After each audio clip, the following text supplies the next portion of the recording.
Salut à tous les amis, nouvelle vidéo. Alors dans cette vidéo on va revenir sur l'actualité du Barça, on va parler un peu du match contre le Napoli, on va revenir également sur le résultat du match contre l'Espagnol de Barcelone.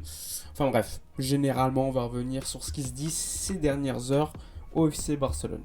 Alors on débute tout d'abord pour évoquer assez rapidement le match contre le Napoli. Il y aura des absents côté Napoli, Lobotka notamment qui est pour moi le joueur le plus intéressant au milieu de terrain de cette équipe pour garder le ballon, pour faire face au pressing. Et donc, cette perte pour le Napoli est quand même une bonne nouvelle pour le Barça. Il y aura également un doute concernant la présence de l'attaquant mexicain Lozano et l'absence de Politano, l'attaquant également du Napoli. Mais ça reste quand même une grande équipe, le Napoli. C'est une équipe qui encaisse très peu de buts en Europe, qui en marque également beaucoup. Donc attention, le Barça affronte une grande équipe au Camp Nou ce jeudi. Europa League oblige. Ça va nous changer. 18h45, c'est pas une affiche de 21h. Ce sera d'ailleurs diffusé sur RMC Story pour ceux qui n'ont pas les chaînes payantes. Donc là, ça va être une chaîne gratuite. Ça, c'est une bonne nouvelle pour les supporters du Barça. Pour en revenir sinon à ce match contre le Napoli, il y a un doute concernant la présence ou non de Ronald Araujo, parce que comme vous le savez, Araujo est sorti lors du match contre l'Espagnol de Barcelone sur blessure à la mi-temps. Il avait reçu un coup au tibia, on ne savait pas si c'était le mollet, finalement c'était une blessure au mollet, c'était une gêne musculaire au mollet pour être plus précis, que Xavi avait déjà connaissance avant le match.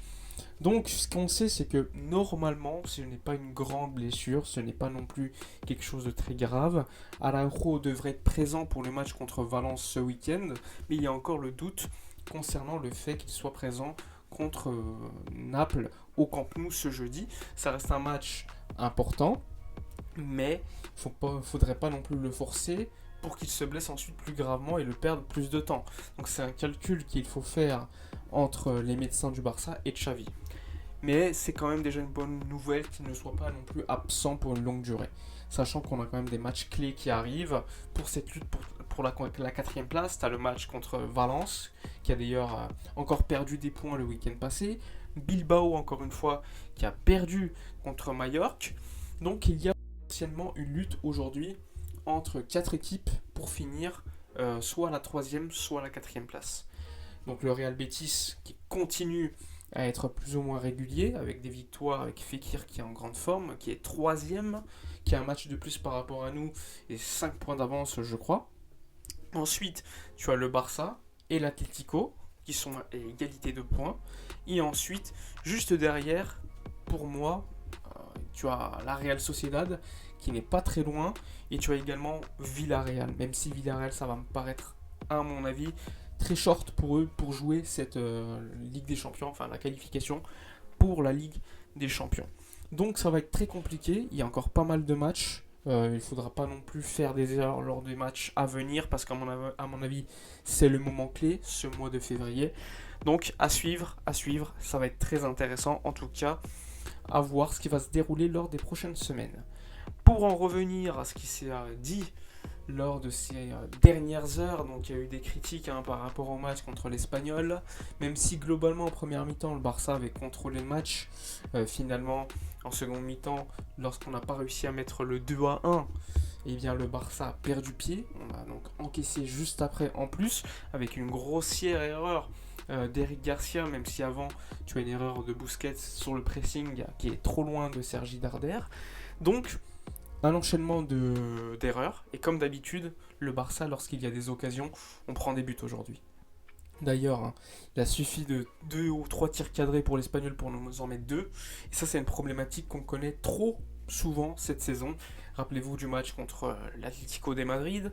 Suffit d'une action pour Carrasco pour qu'il marque, une autre action pour Suarez qu'il marque. Sinon, Ter Stegen n'a pas eu à faire des arrêts. Et ça, c'est problématique. Un gardien, il doit te faire gagner des points.